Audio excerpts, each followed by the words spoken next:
আলুটা সেদ্ধ করে রেখেছি, পটলটাও ভাজা আছে। আর এই হচ্ছে ছানা। তো ছানা পটল বানাতে গেলে তেল গরম হয়ে গেছে, জিরে ফোড়ন একটু দেবো। জিরে ফোড়ন দিয়ে একটু দেখো এখানে পেঁয়াজ বাটা, একটু এটা হচ্ছে জিরে বাটা, আদা বাটা আর একটু লঙ্কা। তো এতটা দেবো না, লঙ্কা একটু কমই দেবো, আর জিরেটাও একটু কম দেবো। তো এই বাটনা ভালো করে এখানে কষবো জিরে ফোড়ন দিয়ে। তারপরে ওই মশলা কষার সঙ্গে সঙ্গে ওই মশলার সঙ্গে ছানাটাও কষে নেব। তো চলো পরপর করি। তো পেঁয়াজটা ভালো করে জিরে ফোড়নের সঙ্গে কষা হয়ে গেছে। এবার এর মধ্যে আমি দিয়ে দেবো একটু জিরে বাটা, একটু আদা বাটা, একটু লঙ্কার বাটা।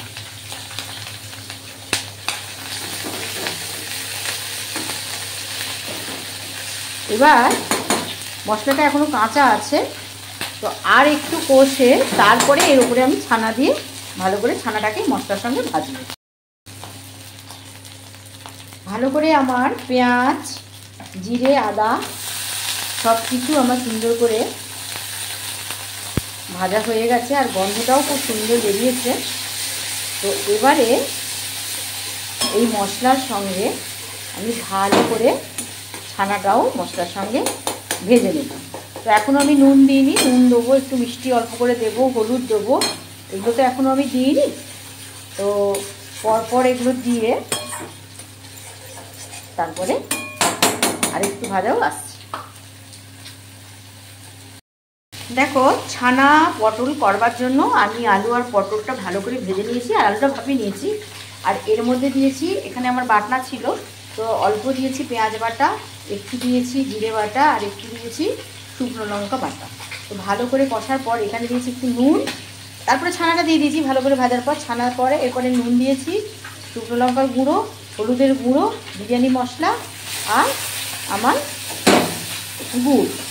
তো এইটা ভালো করে ভীষণ সুন্দর করে আমাকে মশলাটার সঙ্গে ছানাটাকে মিশিয়ে নিতে হবে।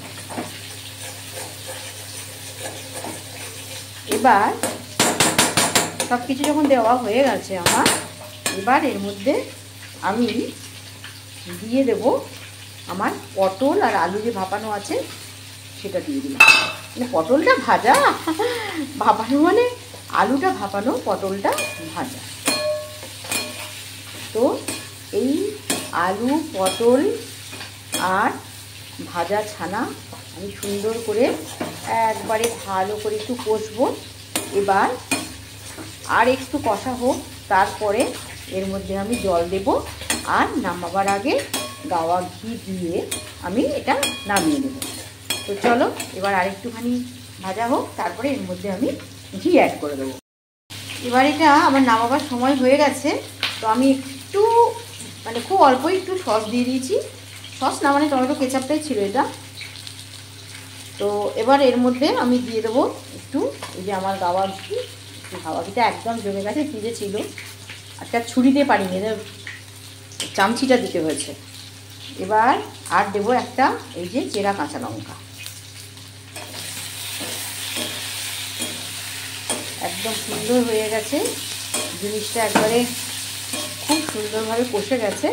তো এবার এর মধ্যে আমি দিয়ে দেবো জল, একটু বাড়িয়ে দেবো যাতে সুন্দর করে জিনিসটা ফুটে যায়। আর ফুটে গেলে আমি টুক করে এটা নামিয়ে নেব।